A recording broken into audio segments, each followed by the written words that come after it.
buenas tardes, muy bienvenidos a esta nueva edición de Economía para Todos. Hoy ya es el último sábado de este mes de marzo, que se ha hecho largo, que se ha juntado con la Semana Santa, que no para de llover, en fin, incluso de nevar. Pero nosotros aquí estamos, vamos a procurar contarles lo que han sucedido en estos días de pocos de trabajo de la semana, pero han ocurrido muchas cosas.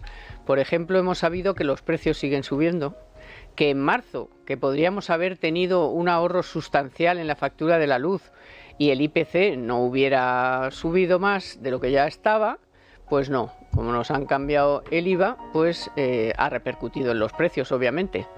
También hemos conocido cómo acabó el año pasado, tanto el crecimiento como el consumo, como la inversión, y lejos de ponerse medallas, este cuerpo que sale ahí muy serio y muy circunspecto y dice cosas muy que no creo que le entienda la mayoría de la gente, pero es igual, lo cuenta. Lo que no cuentan es que la mayor parte del crecimiento del año pasado se debió al gasto público, que es que además desde que está Sánchez el sector público ha aportado más que el sector privado. ¿Pero dónde se ha visto esto? O sea, ¿esto qué es? Esto es un desastre, hombre. Y en lo que va de año, inversión y consumo público. Que sí, que se consume algo más porque los precios, en vez de estar subiendo al 10%, están subiendo al 3 o al 4. Pues claro, algo más la gente pues consume, pero vamos, que no nos engañen, que seguimos en algunos aspectos todavía lejos de la media europea y lejos del 19 también, en algunos aspectos, en algunas magnitudes que conforman todo lo que es la riqueza del país, el Producto Interior Bruto. Bueno, después vamos a hablar bastante del suelo, porque el gobierno ha aprobado una ley del suelo. Luego da igual, porque luego no tienen terreno, luego no sé qué, luego harán un reglamento que impedirá no sé qué cuántas cosas o cuántas viviendas tienes que hacer para que las regales o parecido. Pero bueno, vamos a ver, ahora les contaremos la chicha que hay por dentro. Y luego me hace gracia que Cuerpo es el ministro de Economía, que sustituyó en ese área de Economía a la vicepresidenta Calviño. Cuando salió a comentar los datos del Producto Interior Bruto, siempre se le olvidan dos datos fundamentales, la deuda y el déficit, que son precisamente sobre los que Bruselas, el mismo lunes o martes, le hizo un informe y le dijo, oye, atención, no es que confiemos, ya saben nosotros mucho aquí en los los capones que le da Bruselas a cualquier gobierno, no solo a España. Pero bueno, ahí está el capón, si quieren entenderlo, que tienen que presentar un plan fiscal con solvencia, que se lo crea alguien, que tienen ustedes una deuda altísima y un déficit que todavía está muy por encima de lo que se recomienda, han tenido ustedes unos ingresos extraordinarios impresionantes y en vez de dedicarse a reducir el déficit y por tanto la deuda, pues no, resulta que venga, a gastar como si no hubiera un mañana. Bueno, vamos a ver sin presupuestos este año si siguen gastando como si no hubiera un mañana o si se cortan un pelo y son capaces de presentar unas cuentas un poquito mejores tanto a Bruselas como a los propios españoles, porque nosotros estamos aquí apretándonos sin pedir créditos o pidiendo de estos pequeñitos para hacer cualquier cosa y ustedes no paran de gastar. Así que bueno, vamos con todo esto. Ya. Bueno, y hoy me acompañan dos grandes, como siempre, Luis Fernando Quintero. ¿Qué tal, Carmen? Un placer, como Muy siempre. bien, pues muchas gracias por acompañarme. Y Fernando Valls también, de La Vanguardia, con nosotros. Dos tocayos hoy aquí. Doy dos tocayos. Sí. Y dos que se han estudiado muy bien los temas, me consta. Fernando, el del suelo, que ha estado hablando con gente, y deuda, déficit, y Luis Fer, deuda, déficit, que se lo sabe así, porque también hablaremos de Telefónica, efectivamente, de esa compra que ha hecho el gobierno del 3% de momento, aunque parece que es algo más del 3%, porque también han comprado por ahí por otro tipo de... Un 2%. Por medio de otro... En swaps. De otra vía. Bueno, vamos por partes, por ir un poco por orden. El último dato que hemos conocido el miércoles, porque ya jueves, viernes, sábado y domingo se pueden imaginar que la cosa pues no ha dado nada de sí. Conocimos el IPC. Y están muy contentos porque pues es solamente del 3,4%. Y como ha sido solo solo porque ha subido el IVA de la luz, pero claro, o sea, que esto es acumulativo. O sea, que es otro 3,4 que hay que sumar a todo lo que llevamos encima y que encima no nos han rebajado el IRPF, ni nos han deflactado la tarifa, ni nos han producido ninguna alegría en ese sentido, sino que hemos ido a nuestras espaldas acumulando toda la subida de los precios y bueno, pues ellos siguen encantados de conocerse. Sí, bueno, un índice de precios al consumo que es quizá uno de los problemas más importantes de los que sufrimos en España.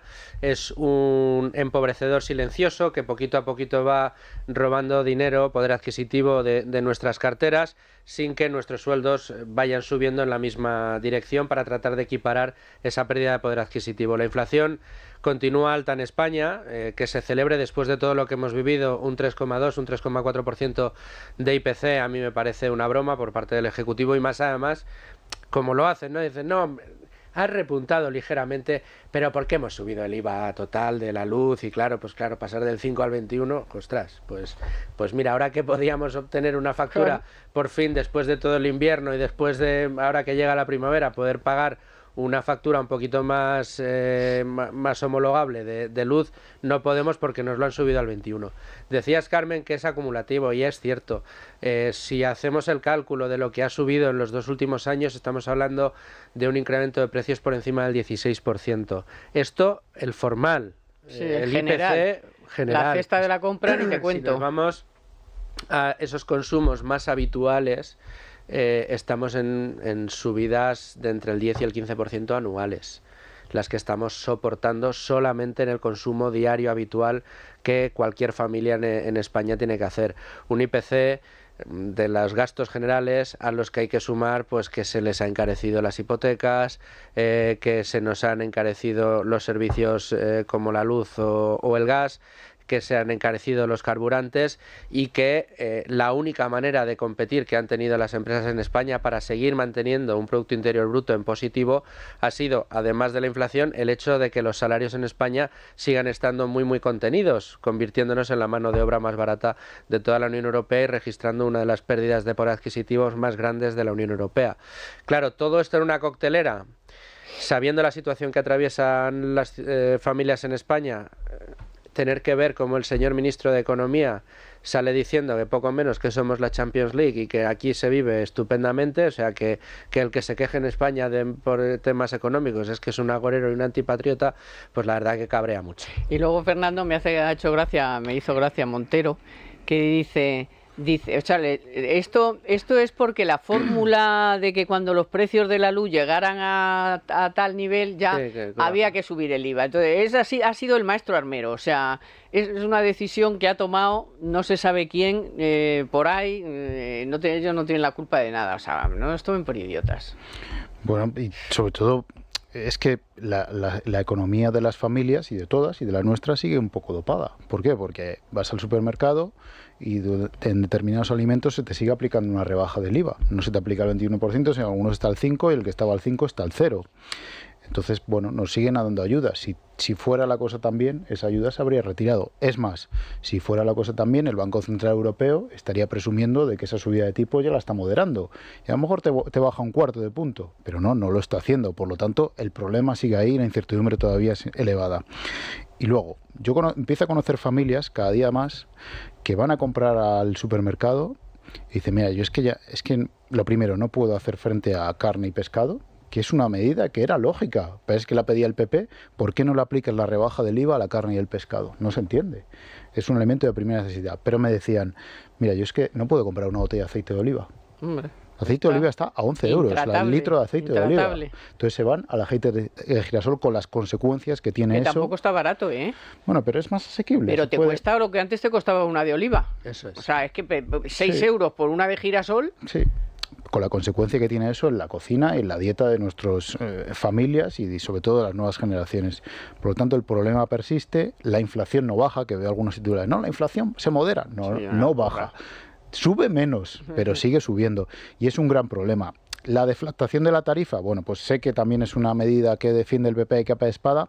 Hombre, a lo mejor no tienes que deflactarle la tarifa del IRPF a rentas me lo invento, de 50, 60.000 euros, pero hombre, a rentas medias sería lo lógico que se hubiera hecho en este tiempo. Ya es tarde, la losa sigue ahí, yo el ponerse medallas de la situación económica con las colas de alambre que sigue habiendo y con las dificultades que tienen muchas familias para llegar a fin de mes, pues yo no lo comparto. No, y sobre todo porque ellos mismos en los datos que dan se ve claramente que el año pasado y lo que va de año es el consumo público y el gasto público lo que está tirando. O sea, algo las exportaciones y el consumo público. Entonces eso no es una economía sana. Y luego que está bien, yo creo que pongamos encima de la mesa la trampa perversa que existe con la inflación y con el gobierno en este momento.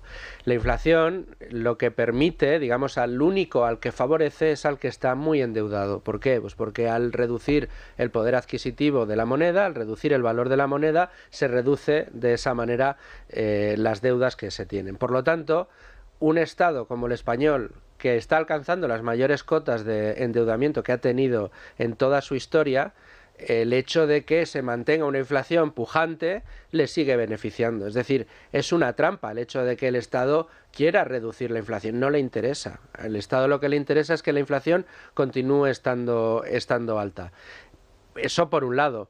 Por otro lado, evidentemente, pero si lo hiciera para algo sano, que es para reducir la deuda o claro, el déficit, pues todavía, pero es que paga gastar. Como la inflación sigue al alza, ¿qué incentivo tiene el Ejecutivo? El de seguir endeudándose. Es más, la semana pasada tuvimos que escuchar cómo sacaba pecho la señora María Jesús Montero de que hacía las transacciones a la SEPI así, clac, clac, clac, clac, dándole a la tecla del ordenador para que compraran las telefónicas que hicieran falta. Hay que gastarse dinero en eso. Y van a ir a deuda y no se va a reducir el gasto público. ¿Por qué? Porque es la única manera que tiene el Ejecutivo de seguir presentando cifras positivas en lo que es creación de empleo y Producto Interior Bruto. Entonces, el círculo vicioso que mantiene el Ejecutivo con la inflación es de pena. Y luego hay que dar otro dato más, que yo creo que no se dice lo suficiente y que nunca leo en los análisis sobre la situación ya no de España, sino un poco general, tanto en Europa como en Estados Unidos, a cuenta de la inflación.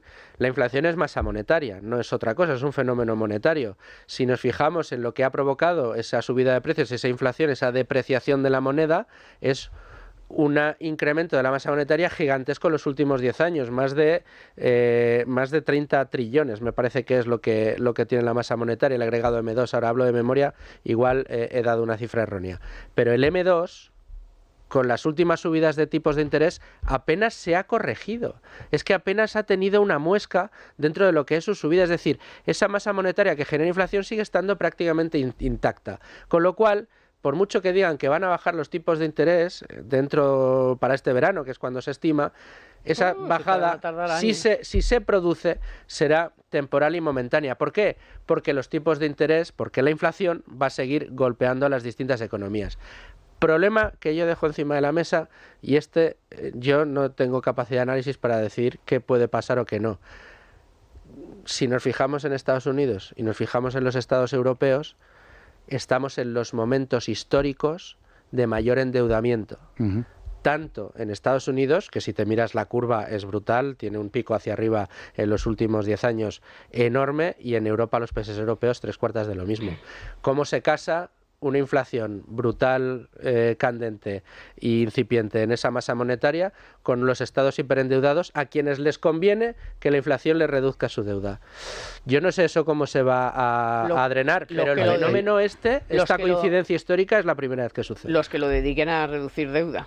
Porque hay otros que no lo dedican. Luego en España, reducir deuda. Alemania, por ejemplo, sí que ha intentado hacer un recorte de gasto en el presupuesto no sé si al final está todavía por ahí aprobándose, porque no conozco la mecánica alemana, pero querían reducir en 40 y pico mil millones. Bueno, pues un país que no tiene una deuda como la nuestra encima. No tiene tanta. O sea, no tiene tanta deuda, que esa es otra. Es que ya, y para terminar, perdóname Fernando, ya te dejo. en España tenemos la paradoja de que el gobierno sigue gastando, sigue endeudándonos y endeudándonos, la cifra de deuda cuantitativamente sigue subiendo, pero cualitativamente, como compara con un PIB dopado con el gasto público y la inflación, hace que parezca que la vamos reduciendo. Hemos estado del 120% de deuda sobre PIB al 106%. Es tramposo. ¿Esto es que ha bajado la deuda? No. No, porque en términos absolutos sigue siendo de 1,6. Claro, pero es que como crece el PIB se reduce. No, cualquier casa de análisis, es más, la Comisión Europea publicaba esta semana un informe donde alertaba de la vulnerabilidad de las cuentas públicas españolas, donde decía, ojo, que hay que embridar la deuda del déficit, ¿no? Fíjate, el año pasado, daba Hacienda esta semana el dato, recaudación tributaria, 271.935 millones, récord histórico. Bueno, yo estoy a favor de que se tengan que pagar impuestos para sufragar los servicios sociales, los servicios públicos, educación, sanidad, dependencia, lo que sea. Pero una parte de esos recursos extra, dedícalos a que las nuevas generaciones no tengan una mochila tan pesada. Porque estamos endeudando a nuestros hijos y nuestros nietos. Esta deuda va a ser imposible de pagar. Y me dirá, alguien me dirá, no, es que Italia está peor. O es que Francia se está complicando mucho más. Ya. Pero a mí me importa España. A mí me importa que vengan inversiones a España. Y lo que hacen los inversores extranjeros es decir, ¿qué deuda y déficit tienen ustedes? ¿Voy allí o no voy allí? A lo mejor optan por Alemania, que efectivamente está haciendo una reducción de déficit histórica. Por cierto, el 31 de diciembre, España tiene que cumplir con el 3% de déficit, pero el año que viene tiene que bajar al 2,7%, y eso es altamente improbable si se prolongan los presupuestos, se terminan prorrogando los presupuestos de año y se aprueban unos en el 2025 mucho más expansivos. Eso es muy complicado de conseguir y alguien tendrá que poner el cascabel al gato en este país de una vez, ¿no? Llevamos incumpliendo los compromisos fiscales muchos años.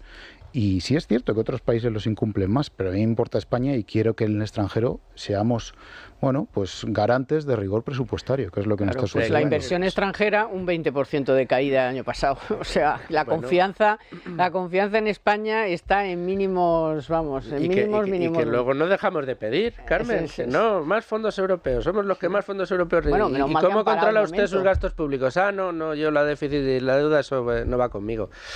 Es que no puede pues ser. Mientras se soluciona, que no lo veo, os voy a dar un consejo muy interesante, que este viene muy bien para los presupuestos familiares. Porque vamos a ver, os cuento y lo recomiendo. Yo cuando salga de aquí voy a ir al súper del Corte Inglés. Es una cosa que recomiendo porque está fenomenal. ¿Por qué? Pues porque como tengo la despensa vacía, me he enterado de que en el Corte Inglés hay una oferta que es 70% en la segunda unidad, y además no en uno ni dos productos, en miles de productos. Por ejemplo, y un 70% ya está bien, Ariel Oxy, que se me había acabado, pues está en oferta. El pan Bimbo grande de 700 gramos o el salmón ahumado la balinesa, todos al 70%. Es genial. Además, también, ojo, tienen un 21% de descuento directo en todas las cervezas. ¿En todas las marcas? En todas las marcas. Y además, como se acerca mi cumpleaños, o el de usted, o el de su hija, o el de su abuelo, o el de su vecino, cervezas. Una buena compra de todas las cervezas favoritas para celebrarlo con los amigos. Y todas al 70%. Y hombre, ya que estoy allí, pues carne, pescado, verduras, que son las más frescas, las que tienen en el Corte Inglés. Y además lo tienes también en el Supercore, Hipercore y ahora, como les digo, con un 70% de descuento en la segunda unidad en miles de productos. Así que rapidito, aprovecha en tienda web y app. Pues hablando de que les da igual absolutamente haber dedicado dinero a reducir la deuda, que Bruselas les diga que a ver si presentan ya un plan creíble, ¿no? Y porque tampoco exige, pero bueno, oye, vamos a ver, que lo presentes ya, que es que no haces nada en este terreno. Pues estamos todavía negociando con los independentistas cuánto más le vamos a dar, que si el cupo vasco-catalán, y el lunes los inspectores de Hacienda dieron una rueda de prensa que siguió aquí, nos contó estupendamente nuestra compañera Beatriz García, que están horrorizados porque dicen, además de que es inconstitucional, que eso va a hacer un agujero a las cuentas, desde luego, pero además va a aumentar el fraude, o sea, la vigilancia sobre el fraude, o sea, bueno, todo lo que uno podría decir de eso, pues lo han dicho los inspectores de Hacienda, y a mí me ha parecido muy interesante que, oye, que los que tienen, los funcionarios encargados de estas cosas, de vez en cuando nos ilustren sobre lo que significa, pierdan un poco el miedo, ¿no? A porque eres funcionario y como colectivo de inspectores de trabajo, pues no puedes, pues sí, te pones en huelgas y te tienes que poner. Y si eres inspector de Hacienda y estás viendo que esto del cupo, separar la agencia tributaria, darles toda la recaudación de impuestos, eso va a ser más fraude, porque obviamente no van a mirar a quien ellos no quieran mirar y tal, bueno, está muy claro, ¿no? Pues que lo digan y, oye, han dado una rueda de prensa y lo han dicho. No sé qué os parece a vosotros. A mí me parece de chapó. Bueno, yo creo, pero es un pensamiento y Sánchez ha dicho una cosa y al día siguiente, 24 horas después o menos, ha hecho la contraria, ¿no? Yo creo que no se atreverá el gobierno a hacer lo que pide o a conceder lo que pide. Bueno, eso decíamos del indultos, de la amnistía, sí, de la tal... Me he puesto un poquito de prevención porque les conocemos, ¿no? Espero que no, pero evidentemente los inspectores tienen razón. No hay, se acabaría con la solidaridad territorial, se acabaría con la solidaridad fiscal, que significa, ya lo decíais en el programa de la semana pasada, ¿no? Que los que más tienen, los que más aportan, que son Madrid, Cataluña y Baleares, por este orden, pues aporten al resto, un sistema, bueno, solidario, ¿no? Yo creo que, no, insisto, no se van a atrever, pero como todo es posible, lo que tienen que hacer... Solidario entre ciudadanos, que es que nos quieren siempre hablar de territorios. No entre territorios, no. Solidaridad entre los españoles, hayas nacido donde hayas nacido o vivas donde vivas. Y cuando lleguen momentos dados, malos, como ocurrió en la anterior crisis financiera, se crea un mecanismo que se llame FLA, y yo te financie que puedas acudir a los mercados cuando los mercados te dicen, oye, que a usted no le compro porque está en una situación penosa. Pues eso. Ya, pero luego lo devuelves. Luego no vienes a decirme que es una deuda histórica de no sé cuándo, que me debes 400.000 millones. ¿Pero qué me estás contando? Pero eso es aparte. Si no has pagado ni un duro. No, pero es una parte que entre lo que piden, la condonación de la deuda y el 19% que piden de los fondos europeos se te va a 600 largos mil millones de euros. Que ríete, yo lo que creo es que tienen toda la razón los inspectores de Hacienda en la denuncia que han hecho esta semana, que tienen que alertar de que esto es atenta, incluso yo creo que atenta contra la Constitución. Ellos lo han dicho, que es inconstitucional. Que acaba con el principio constitucional de igualdad entre todos los españoles, ¿no? Otra cosa es que digan, no, es que en España ya hay dos regímenes fiscales como el vasco y el navarro, que pero bueno, esos son históricos y ahí no nos podemos meter. Son preconstitucionales y constitucionales porque están en la Constitución, reconocidos. Incluso avalados por una sentencia del Tribunal de Justicia de la Unión Europea, pero los catalanes, lo siento mucho, no se pueden parecer a los vascos ni mucho menos. Entonces, bueno, yo espero que el gobierno lo conceda y espero que el resultado de las elecciones catalanas del 12 de mayo aleje estas ansias independentistas y impere la cordura. Yo no descarto que después del 12 de mayo haya un acuerdo entre constitucionalistas y me diréis, ¿qué optimista eres? Bueno, pues puede surgir un acuerdo entre constitucionalistas que diga, Puigdemont y Junqueras, hasta luego, aquí vamos a hacer una España un poco más parecida a lo que debería ser. Para eso se tiene que ir Sánchez, eso no se puede hacer con Sánchez. Sí, también para mí es incompatible eso con Sánchez. Parece más fácil averiguar cómo va a acabar el IBEX 35 este año que se dé esa probabilidad. Claro, o sea, de acuerdo contigo, los inspectores de Hacienda, por esta les voy a conceder que tienen razón.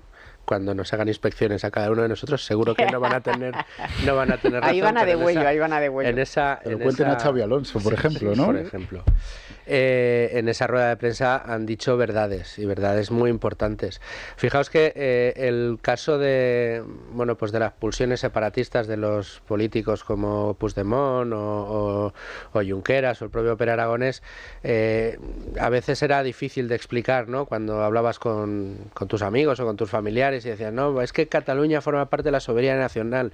Dice, ya, pero si ellos se quieren separar, y yo les decía, ya, pero es que Cataluña, además de ser suya, es tuya, aunque seas extremeño, porque tú eres soberano de este país, tú eres propietario de este país en tu parte alícuota, esa es la soberanía nacional, y tan tuyo es Cataluña como Extremadura, y es decir, y te lo quieren quitar sin consultarte. ¿Vale? Este era el planteamiento. Pero es muy difícil de ver para mucha gente. Bueno, pues si le conceden finalmente la soberanía fiscal a Cataluña, eso se va a ver. Y el extremeño va a ver cómo, si le quitan a Cataluña, él va a sufrir porque no va a tener su financiación suficiente en Extremadura. El castellano-manchego va a sufrir, el aragonés va a sufrir, el de Murcia va a sufrir, el andaluz va a sufrir, y se va a dar cuenta en la traducción económica de lo que eso suponía. Porque también te digo, si esto supusiera que se impone la responsabilidad fiscal y tenemos independencia fiscal todas las comunidades autónomas, oye, yo hay otro gallo cantaría. El problema es que no va a ser así, porque así no lo quiere Cataluña, y porque lo que está pidiendo Cataluña es, me dejas a mí manejar todos mis impuestos, y además me das 450.000 millones de deuda histórica, y además me condonas una deuda de 90.000 millones, y además me das el 19% de los fondos Next Generation, que es lo que ha pedido. Y las pensiones os encargáis vosotros. Y las Por pensiones las pagáis supuesto. vosotros porque Hombre, ya lo comentamos la semana pasada. Todo esto, por favor, o sea, las pensiones vosotros, Y porque a eso luego- no llego, igual que los vascos, si se rompiera la caja, que por eso no quieren que se rompa la caja. Quieren, como dice siempre Domingo, en sus cartas poner aquí el sello del gobierno vasco. Consejería de Hacienda. Sí, pero pagar la pensión, eso no. Por eso no, porque son deficitarios. Pero yo creo que hay que tratar al ciudadano y al contribuyente de forma inteligente. Y los catalanes tienen en su mano decir, oye, estos independentistas están pidiendo una cosa que no puede ser posible. Y, oye, el gobierno está coqueteando porque no lo desmiente totalmente. El otro día había una rueda de prensa donde yo estuve de María Jesús Montero, oye, es ministra de Hacienda y vicepresidenta primera, donde jugaba al despiste. Incluso algún compañero tituló con ello, ¿no? El Ministerio de Hacienda no descarta la propuesta de Cataluña. No, hombre, yo creo que hay que plantarse y sumas parlamentarias aparte, decir, mire, esto no puede ser. Y si usted lo plantea de forma seria, le llevamos al Constitucional. Y si hay que aplicar otro 155 porque hacen lo que les da la gana, se aplica. Pero yo creo que hay cosas en las que no se puede titubear. Y además las propias comunidades autónomas gobernadas por el PSOE, que son ya pocas, pero hay algunas, han salido como, Hombre, como llenas. Pero porque es lógico, porque no van a, si se hace, no van a contar con recursos para poder financiar sus servicios públicos, en este caso.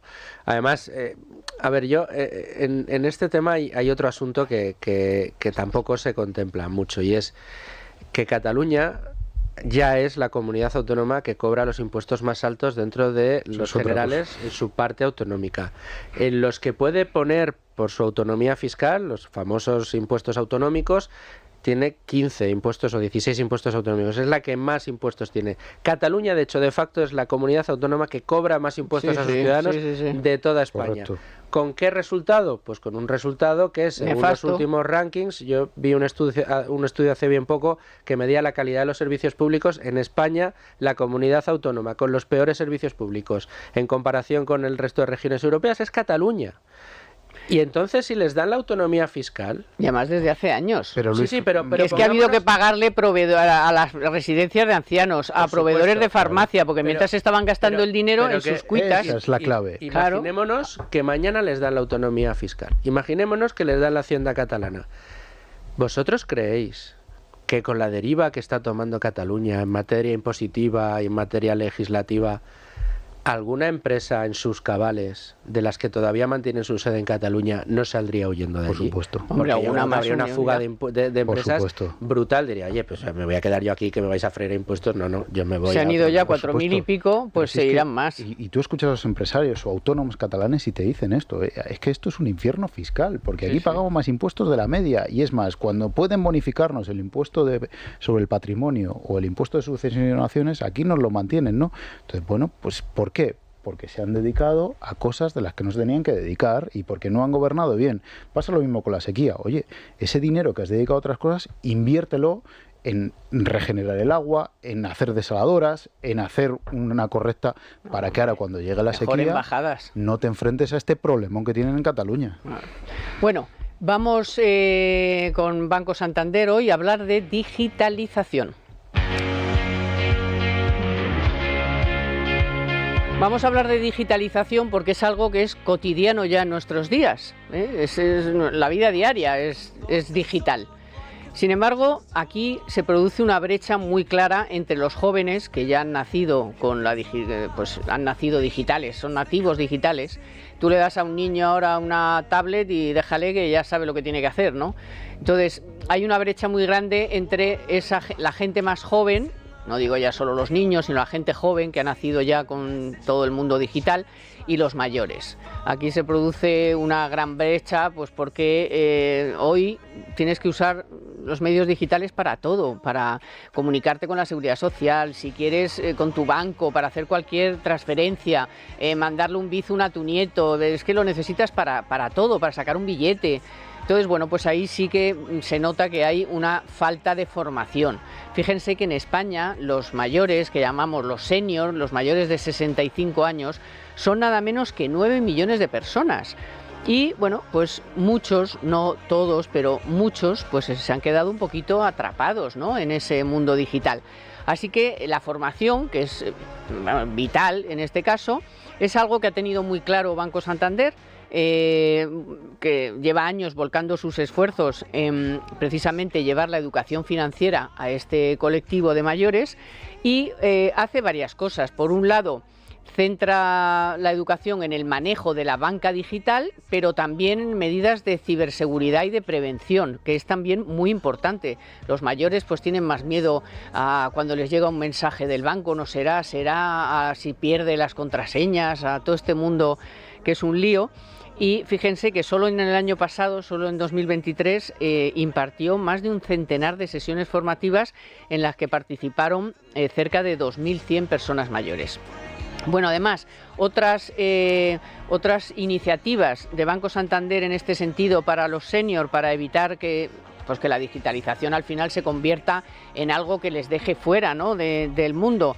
Ha ampliado el horario de caja en todas las oficinas hasta las 2 de la tarde. Hay una figura que han creado que es la del embajador senior, que te ayuda cuando llegas al banco. También la atención preferente en el contact center o en el servicio de correos cash. Bueno, pues son hoy algunas de las medidas que han puesto en marcha para ayudar a este colectivo, como les digo, nada menos que de 9 millones de personas. Vamos a hablar de Hacienda, porque ha presentado el nuevo plan fiscal y va a estrechar el cerco a las empresas que facturen a partir de 6 millones de euros. Para ello, no tiene suficiente, va a crear una unidad nacional de apoyo con la que además prevé revisar todo lo que tiene que ver con los créditos fiscales que pueden aplicar las empresas para hacer menos gravosa la factura con el fisco. Para cumplir con estos compromisos, la agencia tributaria va a contar con unos 2.000 efectivos más, así que la plantilla se va a poner en 29.300 personas. El refuerzo se va a producir sobre todo en el área de informática.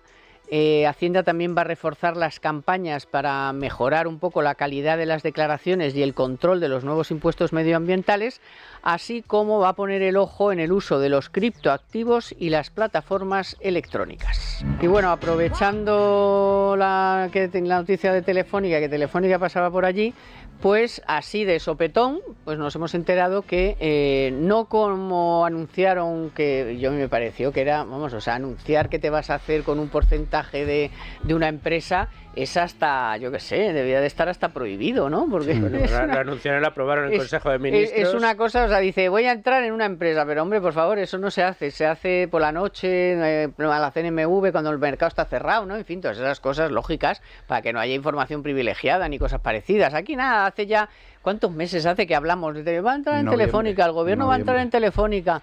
Bueno, pues esta semana se ha materializado, aunque no nos han contado de verdad un poco todo, porque nos hablaban del 3%, pero luego que si, bueno, no es el 3, es el no sé qué, pero mucha transparencia no ha habido en la operación, cuando, bueno, pues si todo está tan bien y va a ser tan bueno para los españoles, porque es dinero de todos, digo yo que en algo decir, oye, pues os va a beneficiar en esto y en aquello y no que sé, en algo, nada, o sea, cero. No nos van a repartir dividendos. Cero información, pero poner el dinero lo hemos puesto. Fíjate, una de las dudas principales que me surgió esta semana cuando conocimos la noticia de la entrada del gobierno en Telefónica a través de la SEPI, era de dónde había sacado el dinero, claro, porque, a ver, el día que Escrivá metió un poco la pata y al explicar lo que era la SEPI tecnológica esta que estaba anunciando, dio por hecho que iban a meter en esa SEPI tecnológica la participación en Telefónica,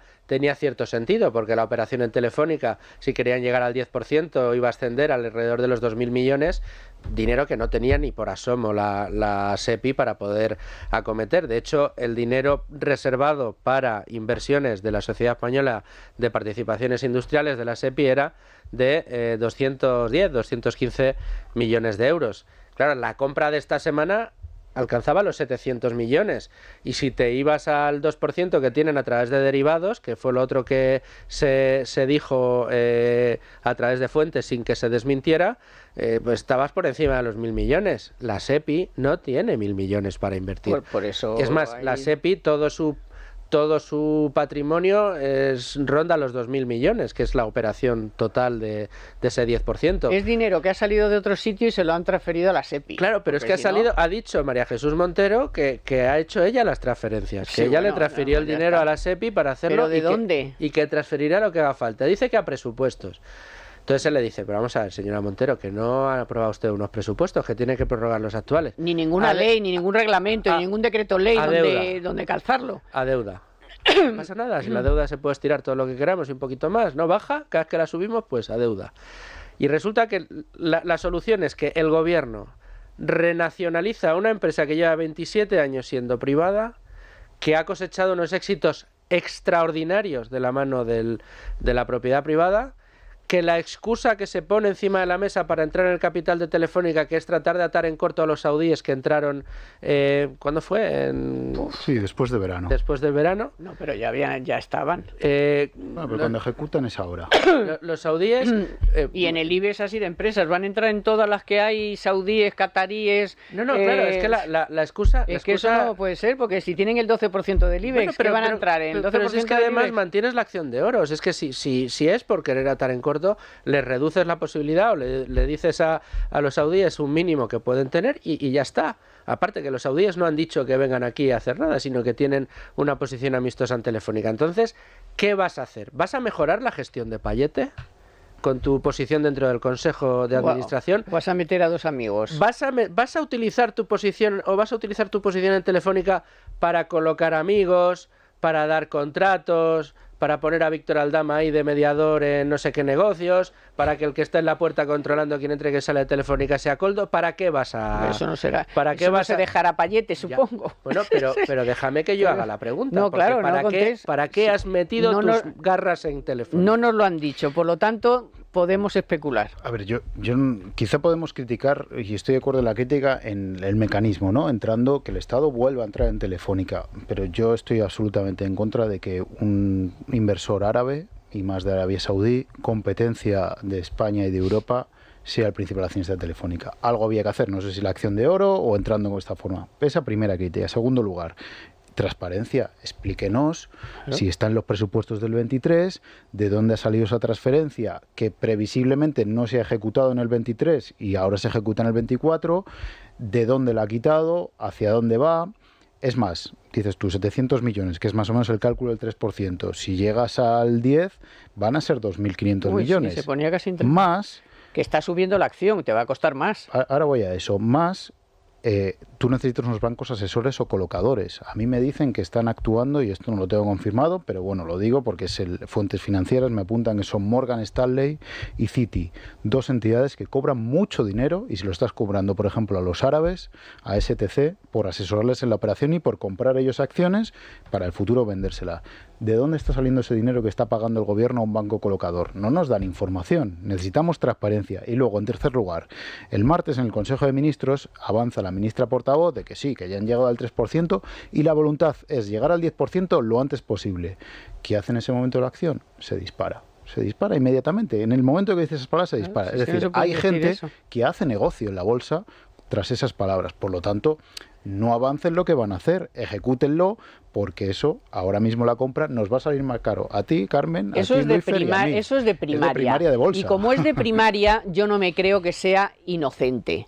O sea, no puede ser inocente que la señora portavoz salga y diga, bueno, pero ahora es el 3, pero vamos a llegar al 10 y de repente Telefónica suba a 4 y pico cuando ha estado mucho tiempo ahí que le costaba. Aquellos que supieran las declaraciones de la portavoz claro, el martes. Montón. que Pero no hubiera mogollón de metido gente. contratos de opciones y de futuros sobre Telefónica al día siguiente. Pero mogollón, y no solo del gobierno, sino amiguetes y esas van y de todo. apalancadas, Claro. y esas son especulativas. Esas más de uno se forró Claro. el martes. Exactamente. Y luego es muy importante ver qué va a hacer el gobierno o la SEPI en el Consejo de Administración. ¿Por qué? Porque el gobierno va a tener un 10% y no va a poder sumar mayorías. Pero tendrá que coaligarse con otros accionistas. ¿Y hay quién están? Pues está BBVA, está Caixa y Bueno, todo el Caixa inferno. ha reducido su participación Criterio- a la vez que el gobierno ha entrado. Sí, Sí. pero ahí me dicen que Criteria, que Bueno. es el instrumento financiero de la Caixa, lo incrementará en los próximos días su participación. Bueno, ya lo veremos. O sea, vamos a ver ententes y acuerdos bajo mesa que no nos vamos a enterar, pues que tenemos que seguir muy de cerca porque se van a tomar decisiones muy importantes. Pero a mí Pero es la una- principal excusa que es la de es para no sé qué de los saudíes, yo le digo, coja el IBEX y veamos las participaciones que tienen otros estados que no nos gustan, Arabia Saudí, Qatar, Kuwait, no sé qué, Emiratos Árabes, todos esos están con un porcentaje en grandes empresas españolas. Eso es verdad. Y aquí todo el mundo está callado. Y si entran en el fútbol, todo el mundo callado. Y si les damos el mundial de tal, todo el mundo callado. Entonces, Y cuando nos dan ¿qué es la esto? meca también encantados, ¿no? Porque vamos a Entonces sacar no un tiene dinero. sentido, o Sí. sea, o estamos a favor, o sea, o no estamos con esos estados que consideramos que no nos gustan, o estamos. Entonces, pues explíquenos, o sea, Vamos ¿por a qué ver, es que aquí sí y en otras empresas no? Además, la participación del Estado con posiciones de control o de poder pedir asientos en el Consejo de Administración para tratar de dirigir de alguna manera las compañías tenía constitucionalmente cierto sentido en aquellos servicios públicos que fueran necesarios y que el mercado no estuviera resolviendo, para lo cual la Constitución contemplaba la posibilidad de que el gobierno pusiera en marcha una empresa pública que resolviera esos problemas que el mercado no resolviera por sí solo, cosa que no sucede, o en empresas relativamente estratégicas en las que tenga sentido que el mando venga del gobierno. Estoy pensando en Indra, por ejemplo, que es defensa, por lo menos la división de defensa, o Navantia, que todavía es pública, o que la participación de la SEPI es amplia. En ese tipo de compañías tiene cierto sentido o tiene, digamos, o rima Sí, porque son con la estratégicas. literatura constitucional. Pero en Telefónica, perdona, ¿y si has entrado en Telefónica, mañana vas a entrar en Repsol? Claro, en Iberdrola, Pasado mañana es lo vas que a te entrar digo, en Iberdrola. ¿Y cómo se toma el mercado la irrupción pública en España con posiciones de control en el Consejo de Telefónica, la competencia extranjera? ¿Cómo los inversores extranjeros tienen que leer esa entrada después de 27 años de un gobierno que presume de controlarlo absolutamente todo en una empresa como es Telefónica?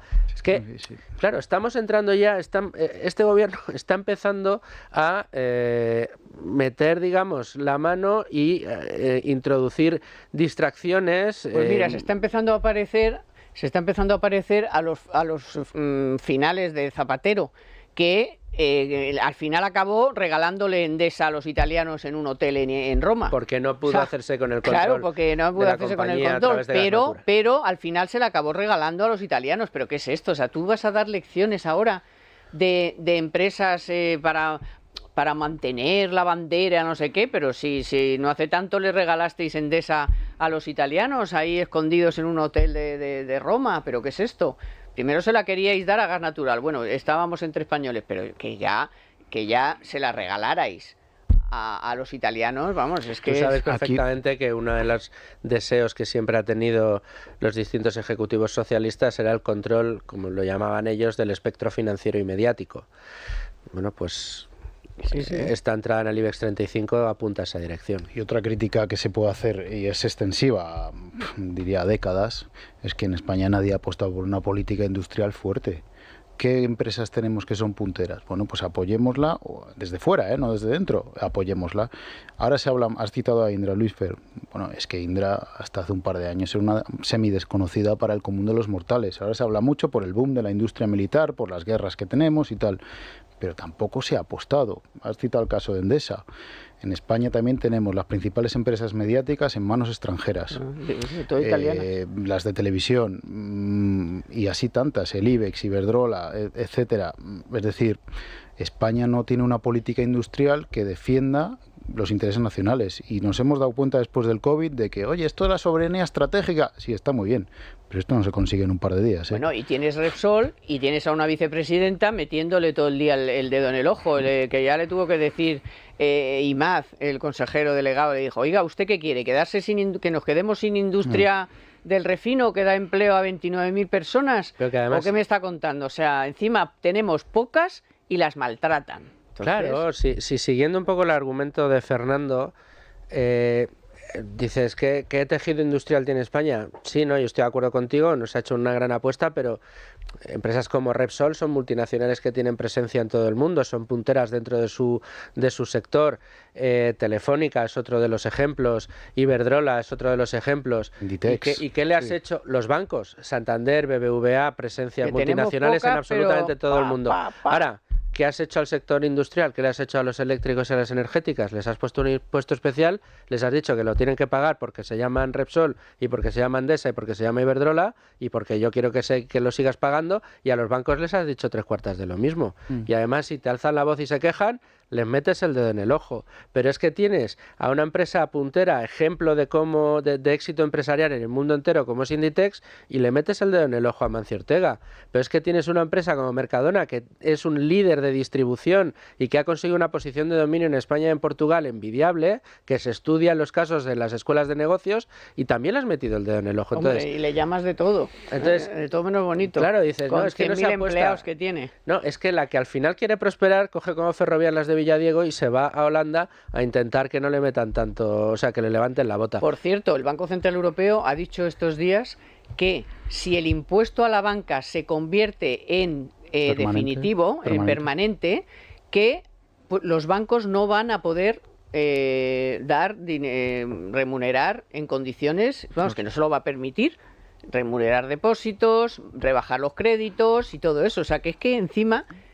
al final, ¿quién lo iba a pagar eso? Como dijimos, los ciudadanos, en hipotecas más caras, en créditos más caros y en cero remuneración de los depósitos. Fíjate. O sea, que al final lo acabamos pagando nosotros.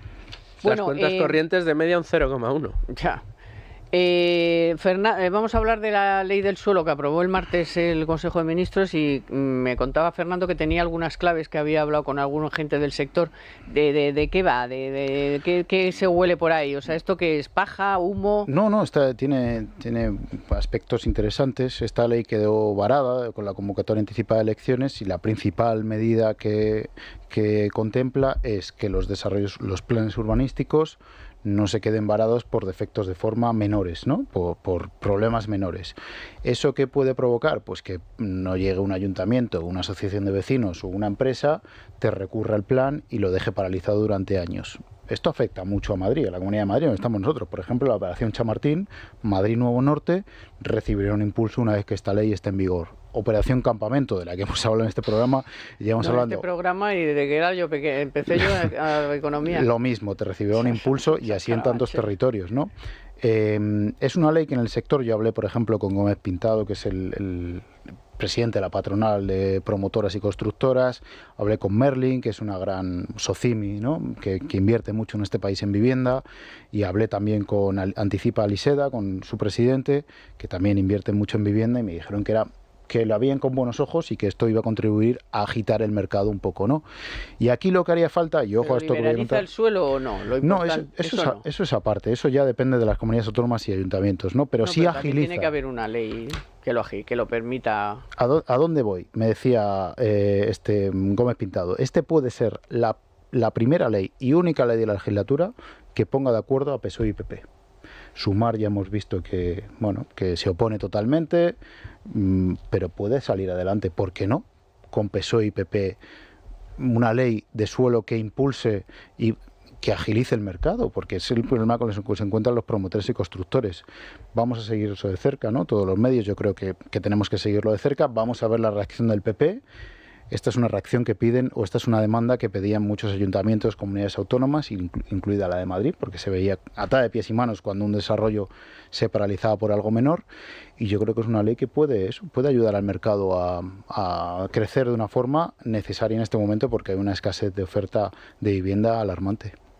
Claro, pero es que la escasez de vivienda, aparte de esas trabas burocráticas que esta ley puede agilizar según cuentas, y que será positivo. Todo lo que sea que agilice siempre va a ser positivo. El problema es que se le ha creado unos cuellos de botella al mercado inmobiliario muy grandes durante toda esta legislatura.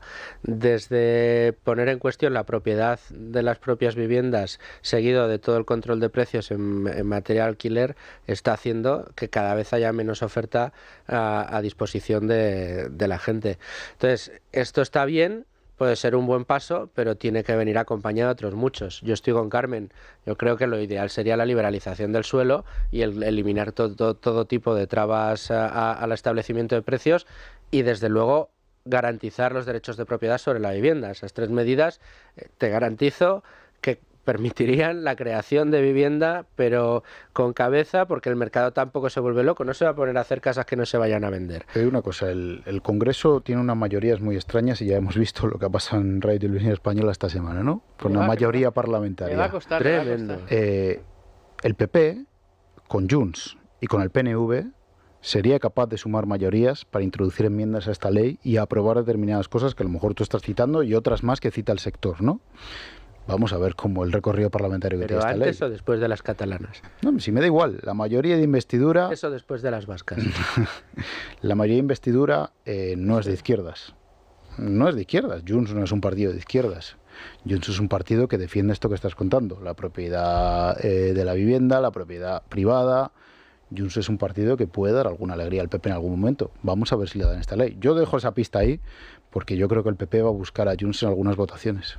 Pues habrá que seguirlo de cerca, Carmen. Dice Bolaños que van a aprobar 200 leyes en esta legislatura, y digo, madre mía. Bueno, pero Bolaños... Dije, cuando le vi, digo, bueno, es que es feliz Bolaños, o sea, vive en otra galaxia, o sea. Pero si Bolaños dijo, como quien dice antes de ayer, que iba a haber presupuestos, que todos los grupos de la mayoría... Pues ahora 200 leyes que van a aprobar, y yo digo, oh, madre mía, pues si les ha costado aprobar un decretillo, que además era un decreto que tenía implícita la llegada de fondos europeos, y no te lo han aprobado, y te ha costado, imagínate, 200 leyes. O sea, es que se quedó... O sea, lo dijo como el que dice cualquier chorrada. Encantado. 200 van a aprobar 198 leyes, o sea, 200 leyes. Digo, madre mía de mi vida. Con el panorama que tienen en el Congreso, que tienen a los de Podemos, para el otro, el Ábalos, que a saber, según si le tocan o no le toquen las narices, lo tendrás o no lo tendrás. El de Compromís, que ya dijo, a ver, no sé qué, dejarme en paz, ¿sabes? Porque no se ha peleado con Puente, que eso tampoco es raro ni difícil. O sea, que lo tiene ahí, que es que, claro, en cuanto le falte uno, dos, tal, ya, ¿qué 200 leyes? ¿Por qué no se estás contando? Anda, si no habéis sido capaces ni de hacer la de la más importante, que es la de los presupuestos, claro, ahora vais a hacer 200 leyes. Pero bueno, vamos a ver el recorrido de esto, pero obviamente si se queda un poco en eso, que no digo que no sea importante, pero aquí lo importante es que las trabas que se ponen para todo tipo de suelo, y se han puesto, pero si es la operación Cuatro Caminos, pero si eso lleva años, la operación Campamento. Pero cuando dijo Sánchez que eso era de defensa y eso se iba a poner, vamos, que esas viviendas, se iba a hacer 200.000 viviendas. O sea, en la campaña para las últimas elecciones generales, ¿cuántas viviendas construyó el PSOE? Si en cada mitin construía 50.000 viviendas más. La suma eran 200.000, ¿no? 198.000, no sé cuántas. 180.000. ¿Y cuántas lleva? Cero. Arrancadas, digo, ya no digo construidas. Pero quiero decir, la operación, o sea, unos terrenos que son del ministerio, que es que ya se trata de que hagan una tasación, un expediente externo, que eso sí lo dice todo lo de la defensa, pues son terrenos de defensa, ¿Pero dónde está? ¿Pero por qué no lo habéis puesto en marcha? Pues eso es un informe que tase los terrenos, que vas a seguir los pasos. Sí. Pero si nunca Sobre empiezas el primer paso, porque nunca tienes el terreno a mano. Todas las administraciones están de acuerdo en no acelerar campamento porque, digamos que destensaría la situación en Madrid de la vivienda. Imagínate, Hay 20.000 viviendas, yo no sé cuántas se pueden hacer ahí. Claro, y hay una cosa que piden los promotores y constructores que está bien también, la cito, que es una declaración responsable para iniciar un bloque de pisos o un bloque de chalés, un grupo de chalés. Es decir, no esperar a que el funcionario de turno del ayuntamiento de obra te la mayor, facilite, de no sé sino qué, de no sé yo cuál. asumo declaración responsable, yo comienzo y si hay un defecto yo doy la cara, ¿no? Bueno, pues eso vamos a ver si en esta tramitación parlamentaria también cuela. Pues Yo eso es interesante. se lo llega a preguntar a la ministra de Vivienda. ¿Usted cómo vería esto? Tenemos que estudiarlo. No dijo que no. Yo creo que el PP lo va a plantear, evidentemente, porque esto agilizaría también mucho todo. Vamos a ver, es una ley que a mí me parece que de las más interesantes de la legislatura. No, lo que pasa es que, como dice Luis Fer, luego en paralelo, pues claro, tienes que hacer otras cosas, que es dar seguridad a la gente que se compra una casa, la propiedad privada, pues que ya no digo los inquiocupas, que eso también es otro problema nuevo que hay que darle solución, pero claro, que el que tiene una casa y se va de vacaciones y se la ocupan, que no tenga ninguna tranquilidad en absoluto, pues claro, y hacer eficiente un mercado que lo era fantástico en España, como era el mercado del alquiler, y que se ha vuelto absolutamente ineficiente. Ahora mismo en ciudades como Madrid solamente puede alquilar aquella familia que por los recursos que tiene podría comprarse esa casa. No puede alquilar pues aquellas personas que alquilaban, pues parejas jóvenes que empezaban su vida en común y que no tenían ahorros para comprarse una vivienda, estudiantes. Pero todo eso ha pasado porque no se hace nada en los otros terrenos. Exactamente, y porque has intervenido el mercado del alquiler. Claro, se ha estado dando cosa que tendría que quitarse. Cosa que tendría que quitarse, entre otras cosas, porque el panorama europeo y mundial te lo ha dicho. Te ha dicho que eso es un fracaso. Ahora mismo en San Francisco, por ejemplo, están horrorizados. O sea, y hemos visto en Berlín, hemos visto en Copenhague, lo hemos visto en Ámsterdam, en Barcelona. Y vas y lo pones otra vez. Que además es de primera economía. La intervención de precios genera escasez y subida de precios. Subida de precios, sí, es el ABC. Sí, es cierto que el problema de la vivienda es dramático en este país. Es general, ya no solo afecta a los jóvenes, es general. Yo creo que hace falta un acuerdo de país. Que los dos partidos digan, los próximos 10 años vamos a hacer esto. Y gobierne con gobierne se haga esto, porque no lo solucionan sin una legislatura. Se solucionan 10 años, o se intenta caminar hacia la solución en 10 años. Con el sanchismo es imposible llegar a ningún acuerdo. Yo creo que eso es, que chocan ya los dos, sí. O sea, no hay forma. Eso tendría que haber unas elecciones nuevas y ver qué pasa y que cambie un poco esto y ahí de Sánchez, venga ya. Las alternativas al gobierno empiecen a decir qué quieren hacer y qué quieren deshacer. Bueno, se nos acaba el tiempo. Muchísimas gracias, Fernando. Y gracias Luis Fer. Un placer, Carmen, como siempre. Hoy ha estado en la producción, como siempre, Naya Pertusa, los mandos técnicos Miriam García. Muchas gracias, Miriam. Gracias también, compañeros de Libertad Digital Televisión. Ya saben que nada, en cuanto acabe el programa a las 3 y luego en varias ocasiones más pueden verlo en Libertad Digital Televisión y después en cuanto podamos subimos el podcast y también lo pueden escuchar en todas las plataformas que quieran. Volvemos el próximo sábado, ya estaremos en abril y vamos a ver qué ocurre en este país en los próximos meses, que están muy interesantes los 2-3 próximos meses, con tanta elección y tanta historia. Que pasen un buen fin de semana.